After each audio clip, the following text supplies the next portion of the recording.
members like Senator McConnell will say that there's an isolationist wing and frame this as between internationalists and isolationists. I actually think that's a false dichotomy. The Economist did a very good job framing what I think the real Republican spectrum of opinion is in an issue a couple of weeks ago, based on some work by the European Council on Foreign Relations, which is primacists, who basically people who think the United States should be the global hegemon on one extreme, and restrainers or even isolationists. I don't like to use the term isolationist because I think it's unfair to them. On the other extreme, there are some who are probably genuine isolationists. Many of them are just kind of much more loath to use military force. And then in the middle are what they call the prioritizers, and I'm identified with that group. I think if you look back at, say, like President Eisenhower and President Nixon, that's much closer to this kind of prioritizer model. Yeah, exactly. Yeah, and even as late as the 90s, it's worth remembering that Bob Dole ran in 1996 against President Clinton against Democrat wars. So during the Cold War, most of the wars it broke out under Democrats, under President Truman. I mean, fairly or not, I mean, it's a kind of partisan point, really. But bear in mind that under President Truman, for instance, who's now lionized, he was very unpopular by the end of his administration because the war in Korea had broken out. It was seen as very unsatisfactory. A lot of people were killed. And the defense spending was about 12 to 13% of, I think, of GDP. So when President Eisenhower came into office, he was running on cutting the defense budget. And actually, President Eisenhower's goal was to have U.S. troops largely out of Europe within about a decade or so. We can go back and look at the record. But, bear in mind, President Eisenhower, he's a mix. There was some hawkish elements. Certainly, Secretary of State John Foster Dulles was quite hawkish, and part of the Republican constituency was very hawkish. But President Eisenhower himself, I think, usually landed on a prioritize. He was very conscious of constrained resources. He was very conscious of political will. Of course, famously, he chose not to intervene in Indochina in 1954 when the French position collapsed. Right. And then if you go to President Nixon, President Nixon, this is something relevant certainly in Southeast Asia, places like Vietnam, of course, Vietnam, and Philippines, et cetera, was famously the Nixon doctrine, which was also very acutely conscious of the matching the resources and political will available to our commitments and very similar in a sense, I think, to what President Trump has been calling for, which is allies assuming more responsibility, kind of regional sheriff model. The Republican Party changed a lot under President Reagan. President Reagan was in some sense, he ran, and his background was from the much more sort of rollback wing of the Republican Party, more aggressive, more existential. That's where he ran from. The way he actually governed, and it's complicated because of the role of people like George Shultz, and also the political environment after Vietnam. He actually did not use the American military very much, right? I mean, he intervened in Grenada and in Lebanon, and those were the two examples. So President Reagan's rhetoric was very aggressive and high, but his actions, for various reasons, were quite selective, and it really was a piece of strength. And then, of course, he famously, and was criticized by the Hawks for this, engaged with Mikhail Gorbachev to end the Cold War. And bear in mind that they didn't know the Soviet Union was going to collapse. So the Cold War actually ended probably around 1986, 87, even really before the collapse of the Soviet Empire, certainly by 1989. Soviet Union only collapsed in 1991. Now, what happened, and I'll get to your question, is after the collapse of the Soviet Union, I would say a kind of neo-Reaganite view became dominant in the Republican Party.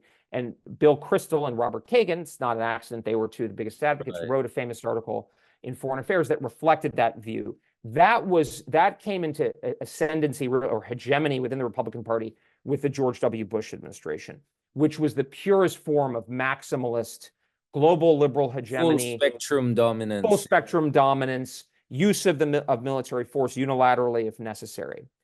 That view is, so when people say, oh, they're critics of this view are trying to overthrow the whole post-World War II order and approach, that is false. What I think a lot of Republicans, certainly I am opposing, is the George W. Bush neo-Reaganite, which is not even Reagan himself, in fairness. And that's very important to understand there, because look, my view is the last 25 years of American foreign and economic policy have been a disaster. And I say this as a Republican, you have to give Bill Clinton quite a bit of credit. By the end of the 1990s, the U.S. had a balanced budget. China was a blip on the horizon militarily. We were the world's largest economy. Social cohesion was pretty darn good. crime was at historic lows, et cetera, et cetera, et cetera. Following 25 years, two mass, I mean, 9/11, which was not in anybody's control, but a reaction, trillions of dollars, thousands of people, or tens of thousands of people wounded, killed in the Middle East wars, financial crisis, worst since the Great Depression, social discord, et cetera, et cetera. And the reaction on the among Republicans and Democrats to the opposition to the neo-Reaganite foreign policy comes from that. And so this gets to the point here is what I'm trying to do is both at the strategic level, but also at the political and fiscal level, is to grapple with the reality of where the trajectory, in not only among Republicans, but I think largely among independents and Democrats, which is anti-interventionist. It is akin to a post-Vietnam spirit. The problem is a lot of these neo-Reaganites just say we need another Reagan to emerge, and then we'll just be able to solve all of our problems. But the reality is that we're not where we were in 1980. Our fiscal situation is far worse. Our demographics are different. And we're facing China, which was far more powerful than the Soviet Union actually was, certainly in economic capacity. So that's sort of, I think, the right way to understand what's going on politically in terms of the foreign policy divide. Right. I mean, thanks for pointing that out because, I see some continuity between Nixon's approach. I mean, having a regional gendarmerie, having a detente with China to isolate the Soviet Union. And then later on, Bill Clinton saying something along the lines of, we're not going to be number one forever. So while we're kind of in a number one position, let's negotiate a structured future whereby American interests could be protected. My sense is your prioritization approach is kind of mirroring this interesting overlap between how Bill Clinton and Richard Nixon understood the future of I think that's right. And actually, I have some overlap right now with the administration on like China policy. I'm in favor of talking to the Chinese. President Trump has said he'd be open to talking to Xi Jinping. I think that's good. As James Baker used to say, it's more important to talk to it's most important to talk to your enemies. There's the ones you need to communicate to. So just talking to your friends is not doing diplomacy. Not that I have, unlike the Democrats, I have pretty low expectations of what that can achieve. But I think that the key thing there is what is in the best interest of the American people. So the neo-Reaganite crowd will say, oh, America's a superpower. We have to act like a superpower. And I always go back, it's not written in the Constitution or the Declaration of Independence that we have to be a superpower. It's good to be a superpower, I guess. But the most important thing is for the American people to be secure, prosperous, and free. So, I think that's the thing. And if we are no longer the world's number one dominant superpower, that's not necessarily, I think America wants to be great, but that doesn't require dominating everybody else. And that's the difference between, say, my view and, say, the John Bolton view is I think you can see in how I engage in the public and my writing, I make this point to the Chinese whenever I have the opportunity. I'm not trying to humiliate them. I'm trying not to hold them down. But then this is basic core American idea, but also balance. They're very strong, and you can't take them at their word. So we have to balance them. But I'm not saying that they can't be also, successful and rising and so forth. I mean, if diplomacy is just for friends, then you don't need diplomacy. You just exactly say that's right. That's why diplomacy is made. Before we talk about your understanding of U.S.-Philippine relations, and then we go bigger with discussing the regional strategy again. Over the past few weeks and back and forth, I've been D.C., South Carolina, Berkeley. I see some interesting convergence in terms of, we're talking about very different states, very different blobs, very different understanding. But I see some general understanding among the, let's just say folks who are more tuned into world affairs in terms of the limitations of American power, but also the kind of realism that you have to have.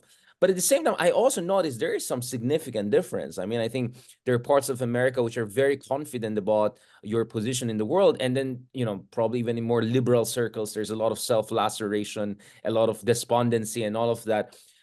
You're saying your approach is somewhere in the middle. Is there also enough of middle America in a strategic sense, not only in an electoral political sense, where the two can come together? I think so, because a lot of American foreign policy is going to depend on the presidency. So my political strategy for the foreign policy I'm advocating to come into play is not to convince a majority of senators, because so many of the senators, including the Republican Party, were elected and came in under the neo-Reaganite sort of dispensation. And the reality is that the only person in the American system who has ultimate responsibility for foreign policy is the president. As Harry Truman said, the buck stops here. So senators can go on television and comment. They have obviously they have power, but it's a kind of blocking power or an authorization power or appropriate. So it's very indirect.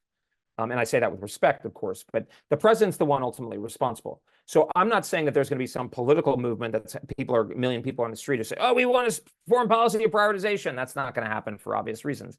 But I think a rational president who's thinking about what's best for the country and best for his political legacy or her political legacy, et cetera, is going to say, I can't run the neo-Reaganite playbook because the American people don't want to cut Social Security and Medicare dramatically. I can't borrow too much money because interest rates are too high.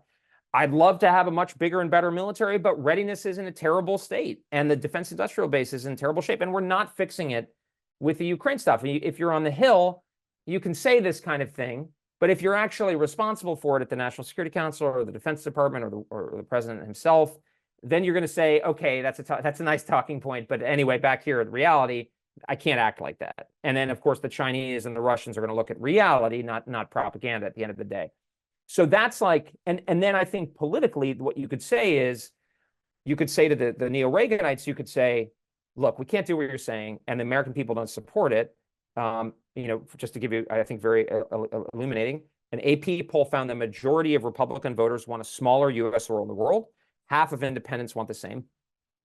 A majority of Democrats according to that poll, want a larger American role in the world. But here's the thing, very important for frontline U.S. allies. A separate poll by Reuters found that a substantial majority of Democrats oppose the use of the military force in any or almost any circumstances.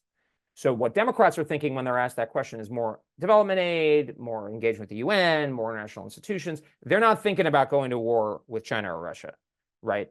Mostly. So that's a political rally. So you say to the neo-Reaganites, look, I can't do everything, but we're going to have an international policy that's going to be focused on Asia, that's going to stay in NATO, in my view, but adapted. And then you say to the political base, the energy is to say, look, we're not going to get in any stupid wars anymore if we can possibly avoid it. And when I say I always point out I was against the Iraq War, I was against the nation building mission in Afghanistan, I was against the intervention in Libya, et cetera, et cetera. I've been, very, among other things. So then you say, look, you can trust us with sharp objects, but, we also have to live in a world where there's, the Chinese are in historic military buildup. We can't ignore that. And by the way, if you want to reindustrialize America and pursue industrial policy in America, you can't let China dominate Asia because they're going to control the world's largest market area. So I think that's how and then political strategy and so forth, you could find in between that. But the way the American system is set up, I think that strategy will work. And honestly, I think it's going to be, we will inevitably follow it at some point. The question is whether we do it with enough time to head off some of the bad outcomes. And that's the acme of strategy, of course. We're not really doing that right now. So what you're saying is there's going to be proactive stewardship if a good president comes in, and there will be sufficient deference perhaps by the rest in terms of that stewardship and all, hopefully. Or it's kind of it's the least bad equilibrium for them. Right. Right. I think. I don't know. I mean, that's my optimism. That's my political strategy aspiration. Whether it ends up like that, I don't know. But no, I think in a very Socratic method, we laid out the big picture, the big ideas, grand strategy, how we're going to approach this issue. Now, what was your experience? I mean, to the degree that you can see in public, when you serve as a senior official during the Trump administration, because during this time, dealing with allies like the Philippines was quite tricky, I would say, right? You had someone like President Duterte who was openly, well, he didn't cause Trump, but he caused Obama, questioning the alliance. But it seems President Trump and President Duterte had fantastic rapport, at least at the personal level. But it was quite a challenging moment in the alliance between the two countries. What was your understanding of that? Do you think it was more like the chickens are coming home to roost, that something was fundamentally lacking in the alliance, or you're just dealing with some other crazy dictator, third world dictator? I mean, honestly, what was your understanding? I mean, you're